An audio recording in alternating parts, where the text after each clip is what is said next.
Just to give you some background information, I'm a 29-year-old female, and this happened to me 4 years ago.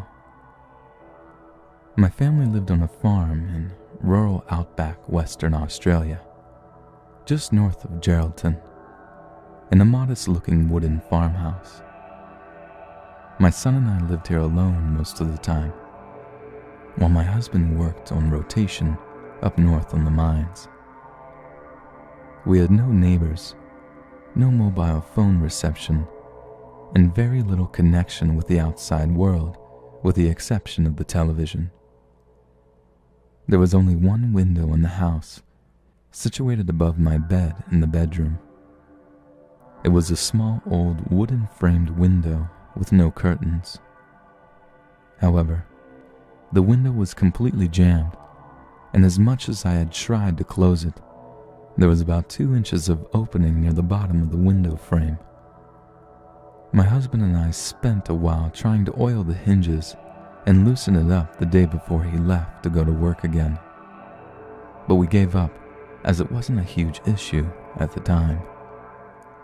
Fast forward to a couple of nights later, I'm standing in front of the television, doing the ironing and watching Sex and the City reruns while my son is asleep in my bed.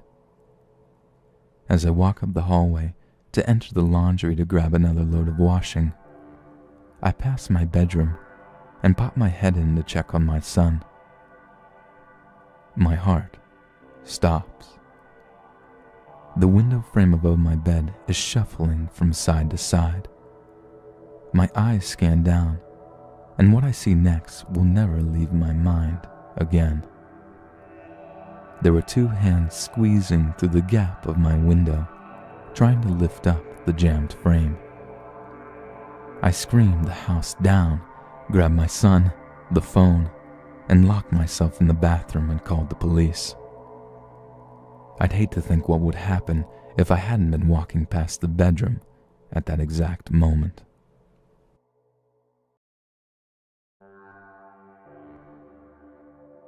This happened when I was 13 years old. I'm a female and much older now. I lived in a quiet, safe neighborhood with one sketchy block before mine.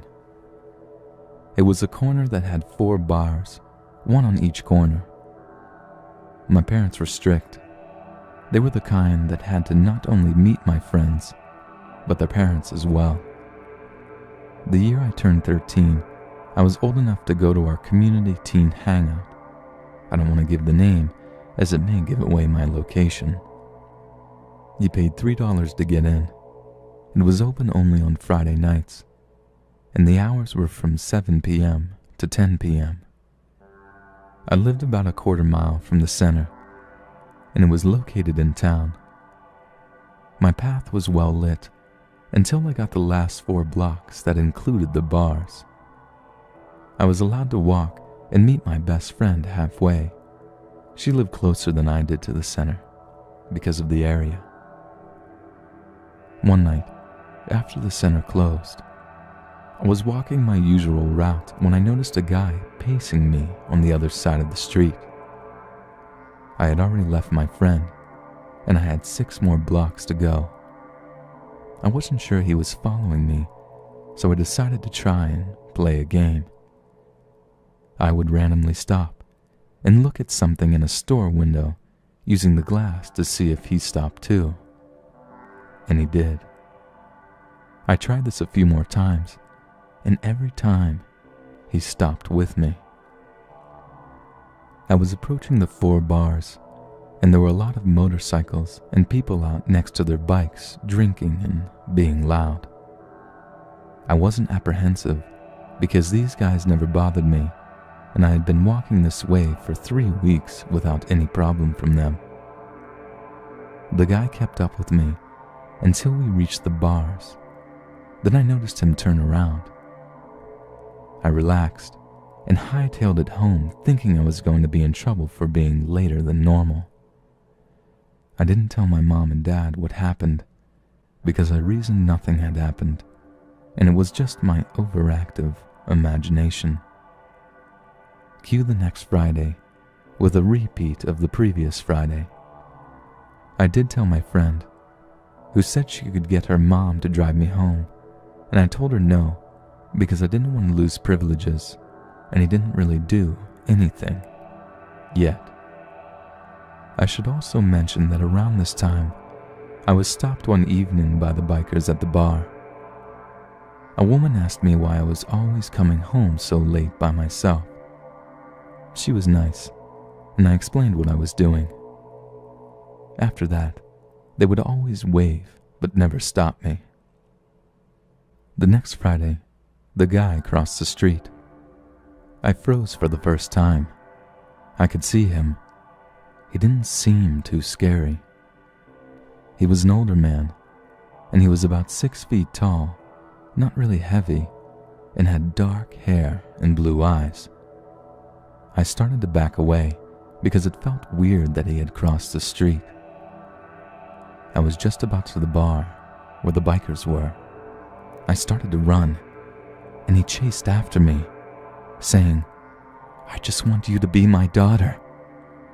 I was starting to cry. I was so scared, and he was gaining on me fast. What happened next is kind of a blur. I remember yelling, "Stay away from me," at this point, and I was right next to the bar. I was just screaming. I felt someone grab me and heard men yelling. I was trying to get up out of the grasp of whoever had me when I heard a familiar voice say, "Stop, I have you." I froze, looked up, and collapsed into a ball of tears. The other bikers had the guy, and someone called the police. My parents picked me up, and I thought I was in so much trouble with them, but they had just hugged me and said it would be okay. I don't know what happened to the guy, and my parents stopped me from going to the center for a while. I did get a chance to thank the people that helped me, and I hope that guy gets help, so we won't try to kidnap someone else for a daughter.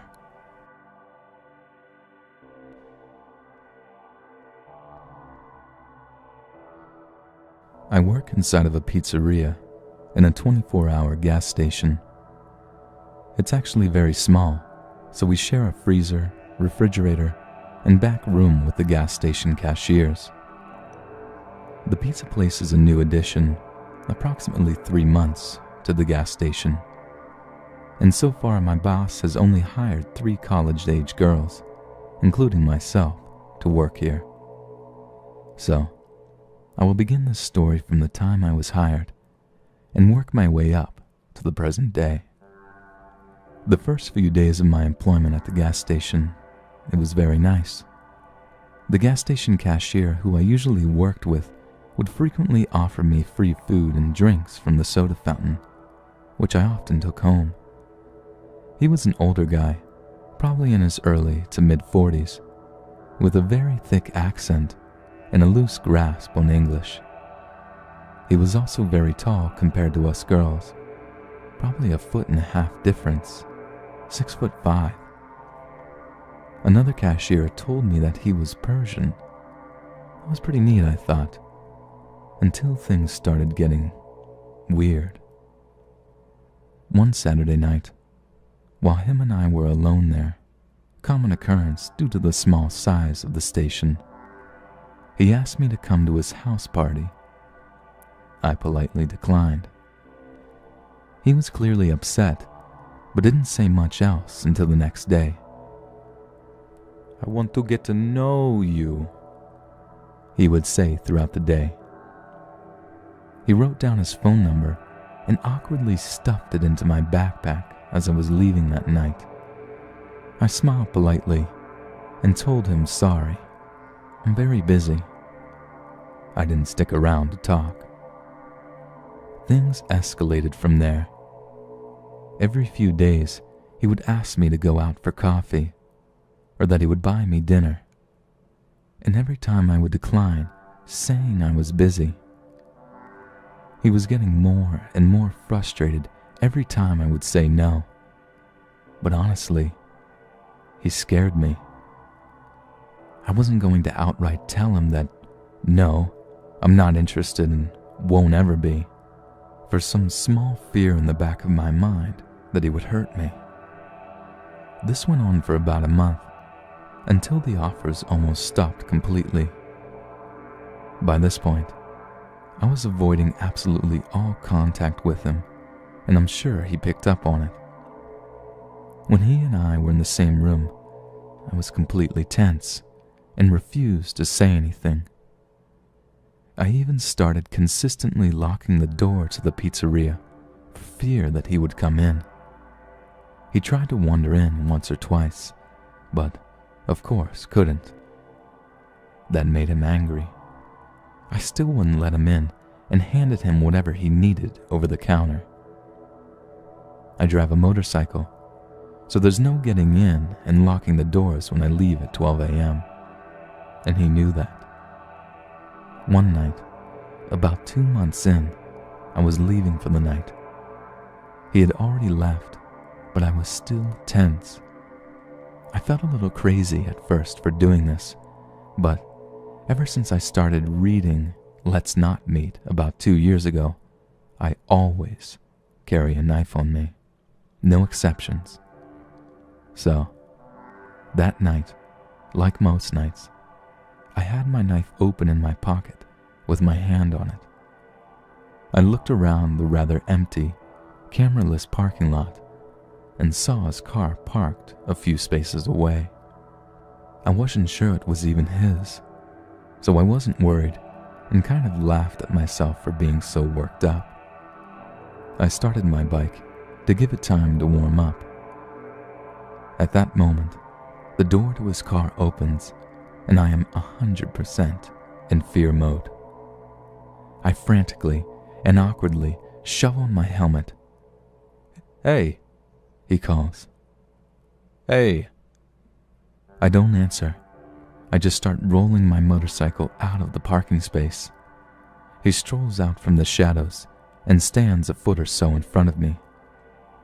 "Give me a kiss," he says in a really unsettling tone.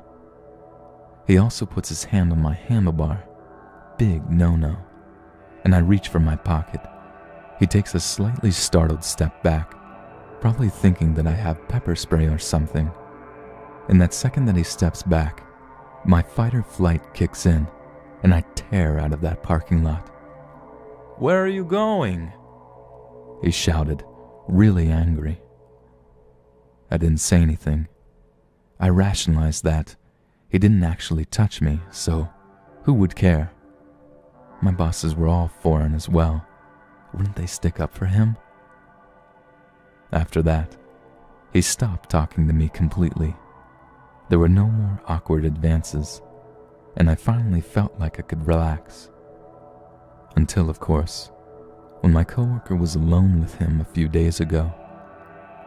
He had always called her the fat girl and the ugly one, but I didn't say anything about that either.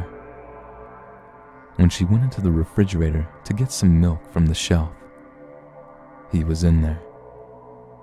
While her back was turned, he grabbed her from behind, forcibly groped her and kissed her, and she was too scared to fight back. I don't know much else about the event. She doesn't want to talk about it either. But I know that if I had said something, that probably wouldn't have happened to her. He was immediately fired and is on his way back to Iran in the next week. I don't know what to do about it or how to help her, but I'd like your advice. And if all you want to say is that I'm an idiot, well, I deserve it. Sorry for the long post. And, creepy gas station cashier, let's not meet. I am not afraid anymore.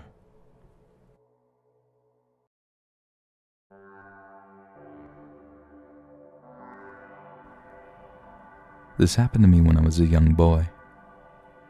I am now in my late 50s and haven't thought about being 10 years old in a long time. My youngest kid told me about this website a while back, so I thought you might all like to hear the story of someone I would never want to meet again. I remember it being around my 10th birthday when everything changed in my life for my family. I remember it being the best birthday yet because my mom had secretly saved up enough money to buy me my own bicycle, and I was more than thrilled. No more borrowing my older brother's when he let me, or standing on the back or sitting on the handlebars of a friend's bike. We were by no means well off when I was young. We didn't have much, so getting that bike had meant a lot to me. My father was a man who worked a lot and drank even more than he worked. I was pretty sure he was drunk more than he was ever sober, and because of that, he was hardly around. That was okay with me, my siblings, and my mother for the most part. Things were actually nice and peaceful when he was not home, and the nights he did actually come home, we knew right away to steer clear of him, be quiet, and leave him alone. We lived outside of a small town, down a long dirt road, with not very many neighbors nearby. The closest one was a good mile down from us, a really big farmhouse with a lot of fields around them. I remember being friends with their kids, as they were around the same age as us and we went to school together. Their mom was very sweet and always offered us something to eat or drink when we would stop down there. And their dad, well, he was the complete opposite of our father. I never seen him drink, or yell, or slap them or their mother around. We knew that not every family was like ours, and that some fathers out there actually seemed to care for them. Like I said, I remember it being around my 10th birthday because my mom had baked a big cake for myself, my brother, and my 2 younger sisters to share, and of course she had some too. Then she took me out back where she had hidden the bike from me in one of the sheds, and I remember screaming with excitement, hugging and kissing her, telling her I loved her and that she was the greatest mother ever. I hopped on it right away and took off up and down the road to test it out. It was a great feeling in that moment. When something so great happens, you kind of forget the regular hell life you seem to live every other day. It's hard to explain, I guess.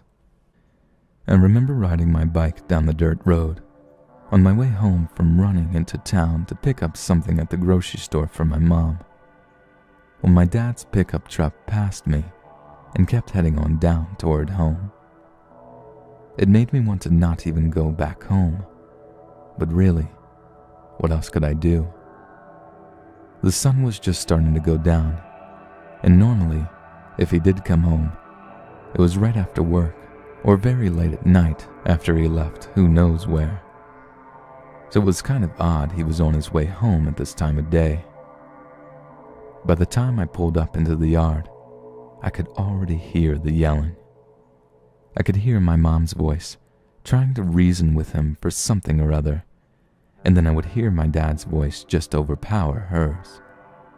I heard something smash. I didn't want to go inside. I could hear my little sisters bawling, and then I heard my mom crying too. My older brother just happened to be down at the neighbor's place that had the farmhouse. I really didn't want to go inside at this point. I heard another smash. I decided to go in because I couldn't leave my mom and sisters in there alone with him. I peeked in the window of the door before I actually walked in and saw the house getting destroyed right in front of my family by my crazy, drunk father. I tried to open the door slightly and getting my sister's attention to come out, but my dad had seen and went from focusing on them to me.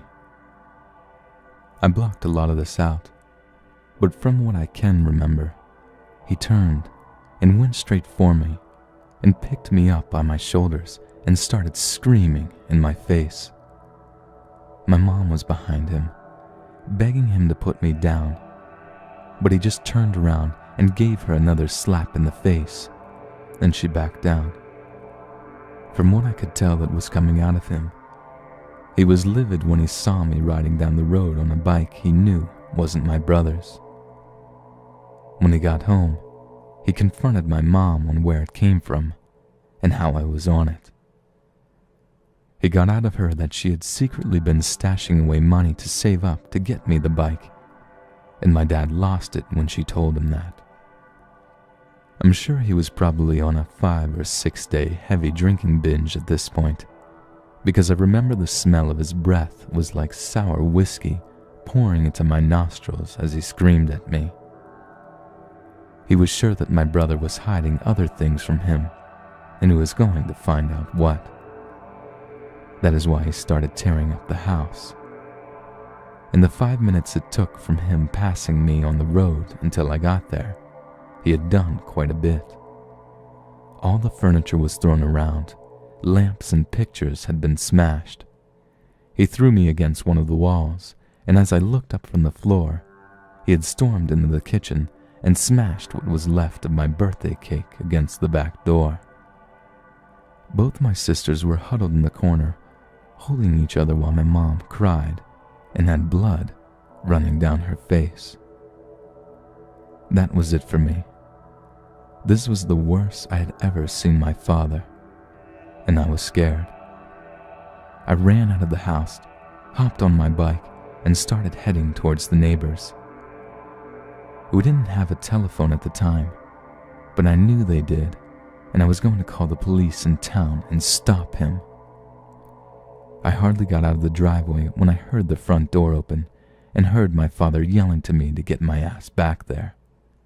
I just kept on pedaling, thinking I needed to get to the neighbors and everything would be better. That's when I heard his truck start up, and I looked behind me as he was backing out of the driveway and started heading towards me. I could see the neighbor's house in the distance, and I just kept pedaling until I started to see the headlights getting closer and closer. I looked behind me, and he was so close that I knew he was going to hit me.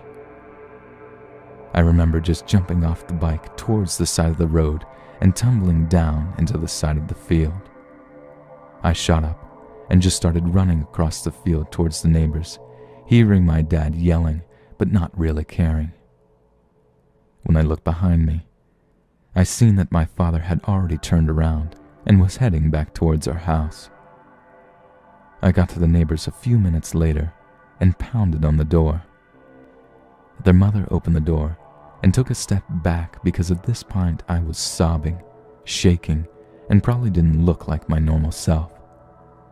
She took me inside and called to her husband to get in there.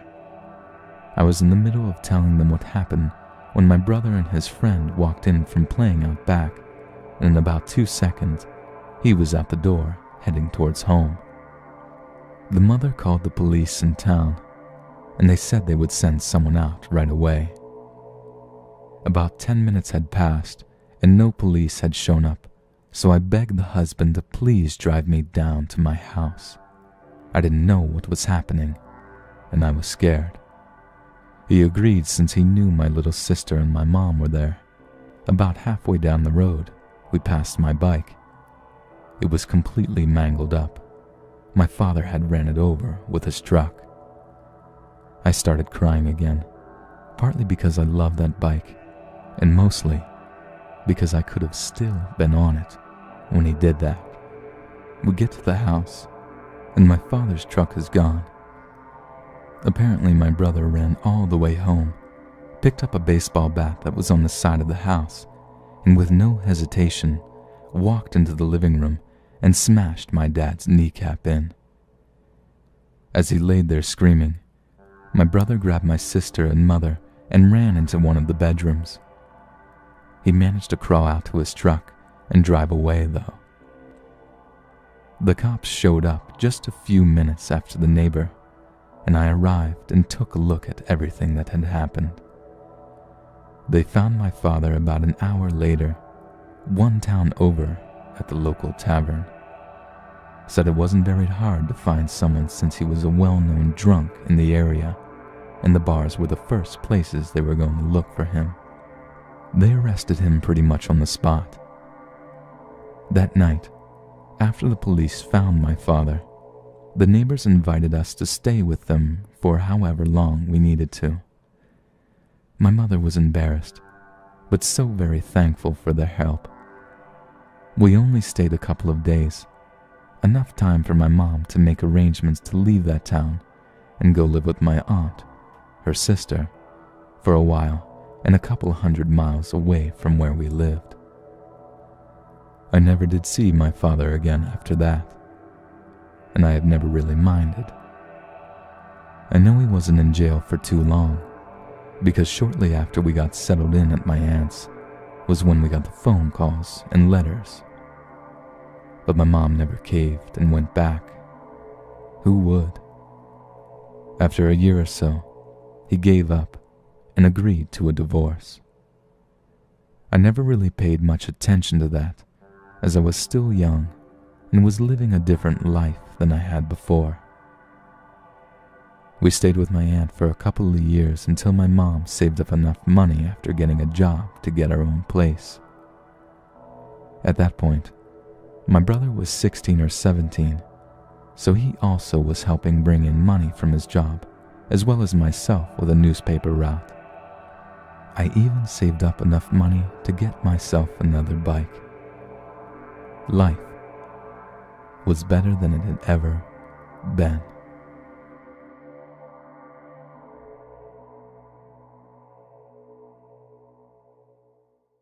Will never leave my mind again.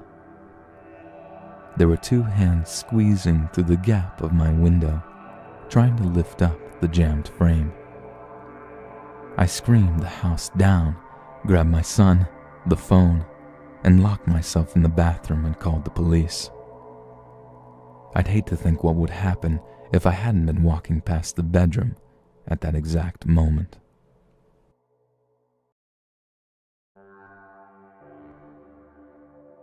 This happened when I was 13 years old. I'm a female and much older now.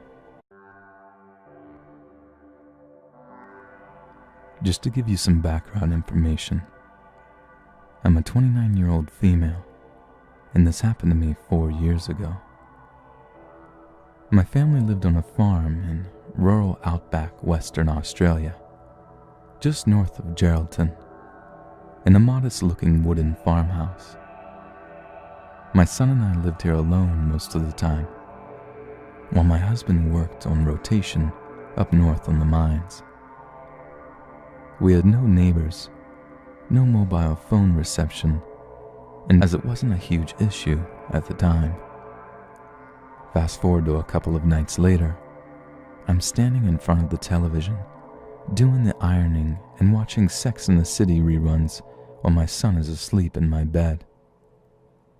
As I walk up the hallway to enter the laundry to grab another load of washing, I pass my bedroom and pop my head in to check on my son. My heart stops. The window frame above my bed is shuffling from side to side. My eyes scan down, and what I see next, very little connection with the outside world, with the exception of the television. There was only one window in the house, situated above my bed in the bedroom. It was a small old wooden framed window with no curtains. However, the window was completely jammed, and as much as I had tried to close it, there was about 2 inches of opening near the bottom of the window frame. My husband and I spent a while trying to oil the hinges and loosen it up the day before he left to go to work again. But we gave up.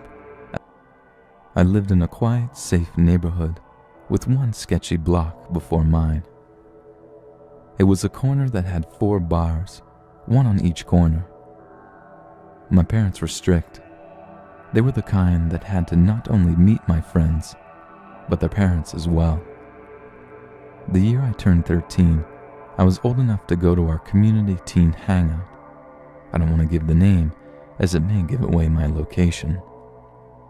You paid $3 to get in. It was open only on Friday nights, and the hours were from 7